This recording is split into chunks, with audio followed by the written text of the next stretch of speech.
Assalamualaikum warahmatullahi wabarakatuh. Kami dari kelompok 2 dengan anggota saya sendiri, Anita Puspaabida dengan NIM 06 dan teman saya, Nahya Ahla Suhaila NIM 08 serta teman saya satu lagi, Hani Eka Pratiwi dengan NIM 09. Pada kesempatan kali ini kami akan membahas terkait pembuatan tablet metode granulasi kering. Granulasi kering atau biasa disebut dengan slugging itu yaitu proses pembuatan tablet dengan mengempak campuran bahan kering menjadi bahan padat, dan ketika sudah menjadi tablet dia akan dipecah kembali untuk menjadikan partikel yang ukurannya lebih besar dan kemudian dikempal lagi untuk menjadi tablet akhir. Jadi prinsip dari metode granulasi kering adalah pembuatan tablet tanpa bantuan bahan pengikat ataupun pelarut. Jadi tidak menggunakan cairan pada proses granulasi kering ini. Ikatan yang terbentuk pada tablet itu disebabkan adanya gaya dalam tablet itu.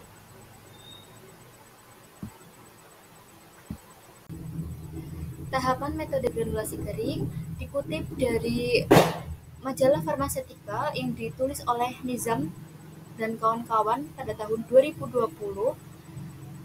Pertama yang dilakukan adalah melakukan penimbangan bahan, kemudian pencampuran awal, ketiga slugging, keempat pengayakan granul kering, kelima pencampuran akhir, dan keenam pencetakan tablet.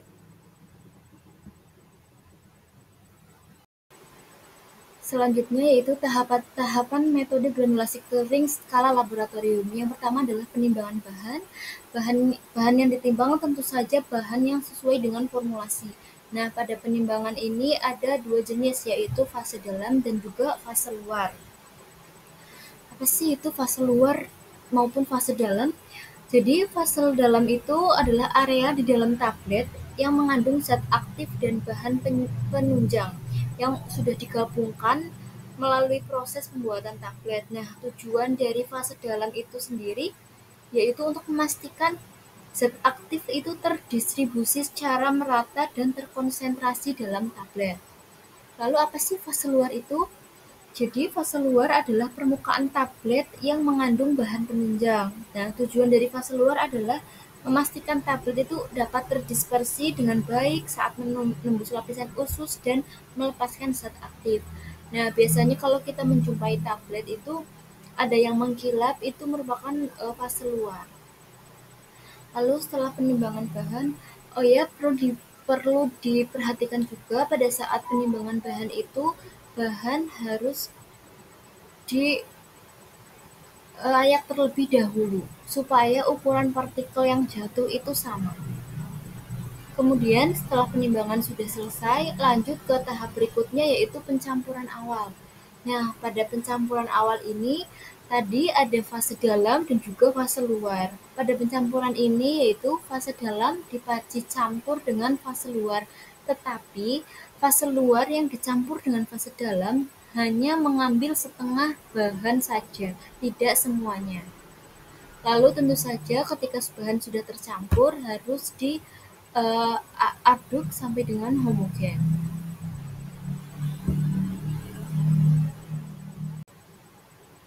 Setelah selesai melakukan pencampuran awal, lalu serbuk tadi yang sudah dikumpulkan dicampurkan melalui proses tahap slugging, di mana pada proses ini bahan tadi yang sudah dicampur itu dibuat tablet besar. Nah, fungsinya itu untuk menghasilkan granul yang baik. Nah, setelah diperoleh tablet besar, apakah itu sudah selesai untuk membuat tablet? Itu belum ya, teman-teman. Jadi, ketika tablet sudah terbentuk, maka akan dilakukan proses penggilingan kasar. Jadi, tablet yang sudah dibentuk itu dihancurkan kembali, tetapi tidak sampai yang benar-benar halus. Fungsinya untuk mendapatkan partikel yang lebih besar daripada sebelumnya. Nah, selanjutnya masuk ke tahap pengayakan granul kering. Setelah tadi sudah dilakukan penggilingan, tentu saja ada terbentuk remahan-remahan.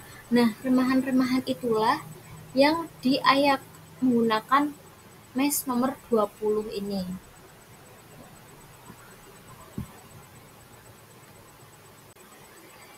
Setelah melalui proses pengayakan, maka akan lanjut ke step pencampuran akhir. Nah, pada pencampuran akhir ini, hasil dari ayakan tadi dicampur dengan bahan fase luar sisa dari pencampuran awal tadi. Jadi di sini digabungkan lalu dihomogenkan. Nah, setelah homogen, baru granul-granul ini dicetak, masuk ke proses pencetakan tablet. Nah, ini alatnya sama ya tadi seperti pada slugging, yaitu dimasukkan ke dalam punch, itu ditekan, lalu terbentuk tablet seperti itu.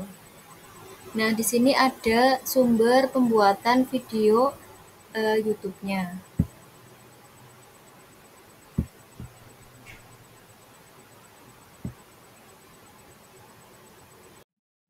Saya Hani akan melanjutkan untuk slide keuntungan dan keterbatasan pembuatan tablet metode granulasi kering.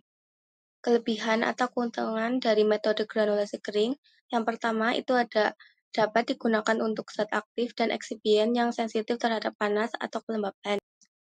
Granulasi kering sangat cocok digunakan untuk bahan yang tidak stabil pada suhu tinggi atau lingkungan lembab. Karena prosesnya tidak melibatkan air atau pemanasan, maka bahan-bahan sensitif seperti enzim atau vitamin yang mudah terdegradasi tidak akan rusak selama proses. Kedua, peralatan yang dibutuhkan lebih sedikit dibandingkan granulasi basah. Granulasi kering tidak memerlukan alat pencampur basah, pengering, atau alat pelarut, sehingga prosesnya lebih sederhana dan ekonomis dalam hal kebutuhan peralatan. Ketiga, tidak perlu pemanasan atau pelarutan terlebih dahulu terhadap masa cetak. Ini mempercepat proses dan mengurangi resiko degradasi bahan aktif. Sangat bermanfaat untuk formulasi yang tidak bisa terkena panas atau pelarut. Kemudian dapat digunakan untuk bahan aktif dan eksipien dengan sifat alir dan kompresibilitas buruk serta dosis tinggi dalam sediaan. Metode ini efektif untuk formulasi yang sulit dipadatkan atau mengalir dalam mesin. Granulasi kering memperbaiki sifat alir dan kompresibilitasnya, mempermudah proses pembuatan tablet besar. Kemudian ada kekurangan atau keterbatasan metode granulasi kering. Pertama, diperlukan mesin khusus untuk slugging. Slugging itu sendiri adalah proses metode granulasi kering yang membutuhkan alat berat seperti tablet, pres bertekanan tinggi. Mesin ini tidak umum dan cenderung mahal, sehingga investasi awalnya lebih besar dibanding metode lain. Kemudian, distribusi zat warna kurang homogen. Karena tidak ada cairan pengikat yang menyatukan zat warna secara merata, maka warna pada tablet cenderung tidak merata, atau muncul bintik atau gradasi warna, jika tidak dicampur dengan sangat hati-hati. Ketiga, proses banyak menghasilkan debu sehingga meningkatkan terjadinya kontaminasi atau kontaminasi silang. Karena tidak menggunakan cairan, partikel tetap kering dan mudah berterbangan. Hal ini bisa mencemari batch lain jika kebersihan tidak dijaga dengan ketat. Yang keempat, segregasi komponen penyusun tablet dapat terjadi setelah proses pencampuran. Karena tidak ada cairan pengikat, perbedaan ukuran atau densitas partikel bisa menyebabkan pemisahan kembali atau segregasi, yang mengakibatkan ketidakhomogenan dosis zat aktif pada tiap tablet. Selanjutnya, alat yang digunakan dalam proses pembuatan tablet skala laboratorium. Yang pertama itu mixing atau pencampuran. Pencampuran bahan aktif dengan eksipien hingga homogen. Untuk skala kecil, kita bisa menggunakan mortar dan alu. Sedangkan dalam skala laboratorium, alat seperti double cone blender sangat efektif untuk mencampur serbuk dalam volume menengah secara merata. Yang kedua, tahap granulasi. Tujuannya untuk membentuk granul agar aliran serbuk lebih baik dan tablet lebih padat. Pada metode granulasi kering, kita tidak menggunakan larutan pengikat. Campuran langsung dipadatkan dalam bentuk tablet besar atau slug. Hal ini membuat proses lebih hemat waktu dan cocok untuk bahan yang tidak stabil jika terkena cairan. Ketiga, tahap slugging atau pemadatan tablet besar. Tujuannya membentuk tablet besar atau slug dari campuran kering. Alat yang biasa digunakan adalah single punch tablet press, contohnya TDP 1,5. Tablet besar ini nanti akan dihancurkan menjadi granul kecil yang siap cetak menjadi tablet akhir. Kemudian ada juga hydraulic press, Jika diperlukan tekanan yang lebih tinggi daripada single punch press, kita bisa menggunakan hydraulic press. Alat ini memberikan tekanan yang lebih besar dan seragam, cocok untuk bahan yang keras atau kurang mudah dipadatkan. Yang keempat itu ada tahap penggilingan. Setelah slug terbentuk, tahap selanjutnya adalah menghancurkannya menjadi granul kecil yang seragam. Kita bisa menggunakan hammer mill untuk hasil yang lebih kasar, atau oscillating granulator untuk hasil yang lebih halus dan lembut. Yang kelima, tahap pencetakan tablet. Granul yang dihasilkan kemudian dicetak menjadi tablet. Untuk laboratorium, kita bisa menggunakan single punch tablet press. Alat ini mencetak satu tablet dalam satu waktu dan cocok untuk percobaan skala kecil. Ada juga mini rotary tablet press. Jika ingin mencetak beberapa tablet sekaligus, kita bisa menggunakan mini rotary tablet press. Alat ini lebih efisien dan cocok untuk produksi dalam jumlah kecil atau uji coba formulasi. Selanjutnya, alat yang digunakan dalam proses pembuatan tablet skala industri. Yang pertama itu ada mesin pencampur atau mixing equipment. Itu digunakan untuk mencampur bahan aktif dan eksipien secara merata sebelum dilakukan proses slugging. Dalam skala industri, pencampuran dilakukan dengan alat seperti double cone blender yang mampu mencampur bahan dalam jumlah besar secara homogen dan efisien. Bisa juga menggunakan V-blender atau V-type mixer. Alat ini cocok untuk serbuk dengan sifat alir yang baik dan banyak digunakan karena kemampuannya menghasilkan pencampuran yang konsisten. Kedua, mesin slugging atau slugging mesin. Untuk slugging skala besar, industri menggunakan roller compactor. Alat ini menekan serbuk di antara dua roll besar, membentuk lembaran padat, yang kemudian dihancurkan menjadi granul. Ketiga, mesin penggiling industri. Setelah slug terbentuk, kon mili digunakan untuk menggiling dan menghasilkan granul dengan ukuran lebih halus dan seragam dibandingkan penggilingan manual. Keempat, mesin cetak tablet atau tablet press mesin. Setelah granul kering diperoleh, proses dilanjutkan ke pencetakan tablet akhir. Contoh alatnya itu ada rotary tablet press. Alat ini memiliki beberapa set alat pencetak. Prinsip kerja dari rotary tablet press adalah pengisian bubuk atau granulat diisi ke dalam rongga die yang terbuka. Kemudian dikompresi saat menara berputar, punch atas dan bawah bergerak mendekati die, menekan bubuk untuk membentuk tablet. Setelah kompresi, tablet yang sudah terbentuk dikeluarkan dari die. Nah, ini adalah salah satu jurnal yang membahas tentang granulasi kering yang mana relevan dengan materi yang kita paparkan pada kesempatan kali ini. Jurnal ini berjudul Formulasi Tablet Hisap Serbuk Buah Rimbang Solanum Torfum SW menggunakan metode granulasi kering dengan variasi bahan pemanis, yang ditulis oleh Purba dan kawan-kawan pada tahun 2024. Jadi tujuan penulis untuk melakukan penelitian ini adalah untuk menguji apakah serbuk dari buah rimpang ini memiliki eh, sifat granul yang baik. Nah, setelah dilakukan uji, setelah jadi tablet, dilakukan uji granul meliputi waktu alir, pengetapan, lalu waktu hancur, ternyata memenuhi syarat. Selain untuk mengetahui sifat granul dari serbuk buah rimbang ini, ternyata penulis juga eh, menguji tentang rasa rasa buah rimpang dengan bahan pembandingnya yaitu manitol dan xilitol. Namun dalam hasil ini pada saat uji kesukaan panelis lebih suka pada bahan manitol dan xilitol. Namun buah rimpang ini bisa dijadikan sebagai alternatif.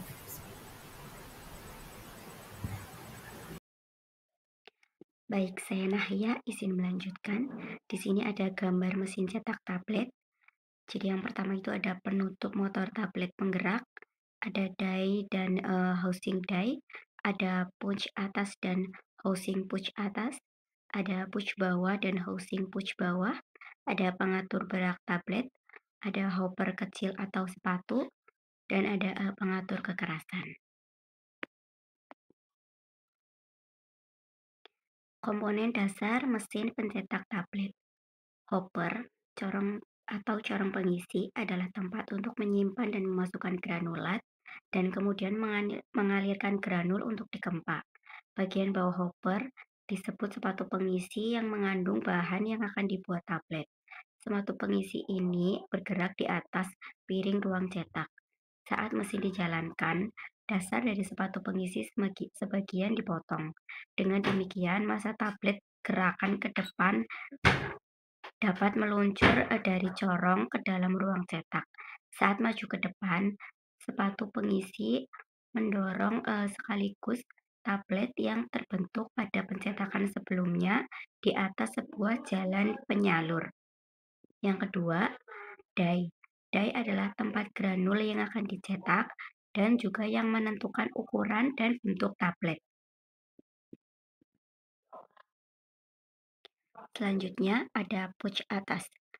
Punch atas adalah alat untuk mengempa granul yang telah berada di die. Saat mesin dijalankan, punch atas meluncur ke dalam ruang cetak dan mendorong serbuk bersama-sama. Kemudian mencetaknya menjadi tablet. Tebal tablet, kekompakan, dan kilau dari hasil pencetakan tablet tersebut tergantung dari punch atas dan tekanannya. Kedalaman dan kuatnya tekanan juga dapat diatur. Lalu selanjutnya ada punch bawah. Punch bawah adalah alat untuk mengeluarkan tablet yang telah dicetak. Punch bawah dijumpai di bagian dalam ruang cetak, yaitu yang membatasi ruang pengisian ke bawah. Selama pencetakan, punch bawah membentuk tempat lawan atau hanya pada mesin-mesin yang lebih besar juga terlibat pada aksi pencetakan. Setelah pencetakan selesai, punch bawah akan mengarah ke atas dan dengan demikian membawa tablet ke sisi atas ruang cetak, di mana tablet ini didorong ke samping. Pada saat yang bersamaan, punch bawah jatuh kembali ke posisi semula dan kemudian ruang cetak siap untuk pengisian selanjutnya. Penyebab dan cara mengatasi capping pada tablet. Capping seperti pada gambar tersebut. Capping adalah kondisi ketika bagian atas atau bawah tablet terpisah secara horizontal dari badan utama tablet, baik sebagian maupun seluruhnya. Pemisahan ini biasanya terjadi segera setelah tablet dikeluarkan dari mesin cetak atau selama penanganan selanjutnya. Penyebabnya yang pertama, granul terlalu besar. Solusinya, perkecil granul dengan pengayakan menggunakan mesh 100-200. Penyebab kedua, kelembapan granul terlalu rendah. Solusinya, tingkatkan kelembapan granul dengan penambahan zat pembasah. Contohnya seperti sorbitol, PEG 4000, dan metil selulosa. Yang ketiga, kurangnya jumlah pengikat atau penggunaan pengikat yang tidak tepat. Solusinya, menambahkan atau mengganti jenis pengikat yang digunakan. Yang keempat, kurangnya jumlah lubrikan atau penggunaan lubrikan yang tidak tepat. Solusinya, menambahkan atau mengganti jenis lubrikan yang digunakan. Yang kelima, terdapat udara yang terjebak dalam massa cetak. Solusinya, hilangkan udara sebelum pengempaan tablet. Yang keenam, suhu dan kelembapan area cetak tablet tidak terkontrol. Solusinya, atur dan kontrol suhu dan kelembapan ruang cetak tablet yang sesuai. Penyebab dan cara mengatasi lamination. Lamination mirip dengan capping, tetapi pemisahannya terjadi menjadi dua atau lebih lapisan horizontal di dalam badan tablet, bukan hanya di bagian atas atau bawah saja. Penyebabnya yang pertama, terdapat bahan berminyak atau lilin atau wax dalam granul. Solusinya, menambahkan adsorben atau zat penyerap. Yang kedua, terlalu banyak lubrikan hidrofobik. Solusinya, mengurangi atau mengganti jenis lubrikan yang digunakan. Selanjutnya ada penyebab dan cara mengatasi cracking. Cracking adalah munculnya retakan kecil pada permukaan tablet. retakan ini bisa halus dan sulit dilihat dengan mata telanjang. Penyebabnya, yang pertama, granul terlalu besar. Solusinya, perkecil ukuran granul. Yang kedua, granul yang terlalu kering. Solusinya, penambahan zat pembasah dan jumlah zat pengikat dengan tepat. Yang ketiga, tablet mengembang. Solusinya, menambahkan zat pengikat. Yang keempat, suhu ruang granulasi terlalu dingin. Solusinya, atur dan kendalikan suhu ruang granulasi. Penyebab dan cara mengatasi chipping. Chipping adalah kondisi ketika bagian tepi tablet menjadi gumpal atau pecah kecil. Penyebabnya, yang pertama, sticking pada permukaan punch. Solusinya, keringkan granul dan tambahkan lubrikan. Yang kedua, granul terlalu kering. Solusinya, kurangi waktu proses pengeringan atau tambahkan zat pembasah. Yang ketiga, terlalu banyak pengikat. Solusinya, optimasi pengikat atau gunakan pengikat yang kering. Penyebab dan cara mengatasi double impression. Double impression terjadi ketika logo, garis pemisah, atau skor line, atau penanda lain pada permukaan tablet terlihat ganda atau berbayang. Penyebabnya, karena adanya free rotation salah satu top punch atau button punch selama proses ejection. Solusinya, gunakan alat pengatur anti-turning untuk mencegah free rotation. Penyebab dan cara mengatasi sticking. Sticking adalah kondisi ketika material tablet menempel pada permukaan punch, biasanya punch atas. Penyebabnya yang pertama, pengeringan granul kurang maksimal. Solusinya, lakukan pengeringan granul dengan tepat seperti yang semestinya. Yang kedua, penggunaan lubrikan yang tidak tepat atau terlalu sedikit. Solusinya, ganti atau tambahkan jumlah pengikat. Yang ketiga, terlalu banyak pengikat. Solusinya, kurangi atau ganti jenis pengikat. Yang keempat, adanya bahan yang berminyak. Solusinya, modifikasi proses pencampuran dan tambahkan zat adsorben. Yang kelima, tekanan terlalu rendah. Solusinya, tingkatkan tekanan pengempaan. Yang keenam, proses pengempaan terlalu cepat. Solusinya, kurangi kecepatan pengempaan. Penyebab dan cara mengatasi picking. Picking mirip dengan sticking, tetapi yang menempel pada permukaan punch adalah bagian kecil dari tablet dan kemudian terlepas, meninggalkan lubang kecil atau cacat pada permukaan tablet. Ini sering terjadi pada area logo atau garis pemisah, seperti pada gambar tablet tersebut. Penyebabnya, yang pertama, kelembapan granul terlalu tinggi. Solusinya, lakukan pengeringan dengan optimal. Yang kedua, lubrikan terlalu sedikit atau tidak tepat. Solusinya menambahkan jumlah lubrikan dan zat adsorben seperti silika koloid. Yang ketiga, terdapat zat yang memiliki titik leleh rendah namun jumlah yang cukup banyak dalam formula tablet. Solusinya, penambahan zat yang memiliki titik leleh tinggi dan gunakan lubrikan yang memiliki titik leleh tinggi juga. Yang keempat adalah suhu ruang terlalu tinggi. Solusinya, atur dan kendalikan suhu ruang. Penyebab dan cara mengatasi binding. Binding terjadi ketika tablet melekat pada dinding die dan sulit untuk dikeluarkan setelah kompresi. Hal ini dapat menyebabkan kerusakan pada tablet saat ejeksi. Seperti pada gambar, penyebabnya yang pertama, granul terlalu lembab atau basah. Solusinya, keringkan granul dengan optimal. Penyebabnya yang kedua, lubrikan terlalu sedikit atau tidak tepat. Solusinya, tambahkan lubrikan atau ganti jenis lubrikan yang lebih efektif. Yang ketiga, granul terlalu kasar. Solusinya, perkecil ukuran granul. Yang keempat, area punch dan die kotor. Solusinya, perhatikan kebersihan punch dan die. Penyebab dan cara mengatasi mottling.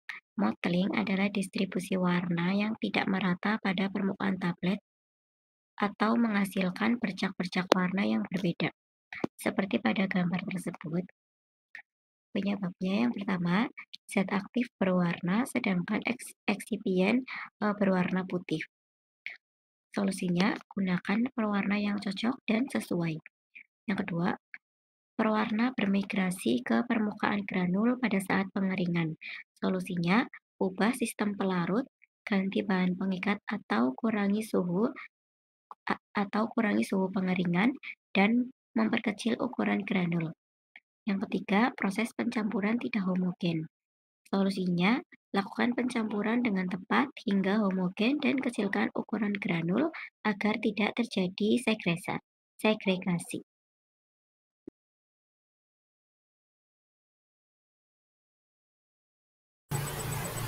Cukup sekian pemaparan terkait materi granulasi kering dari kelompok kami.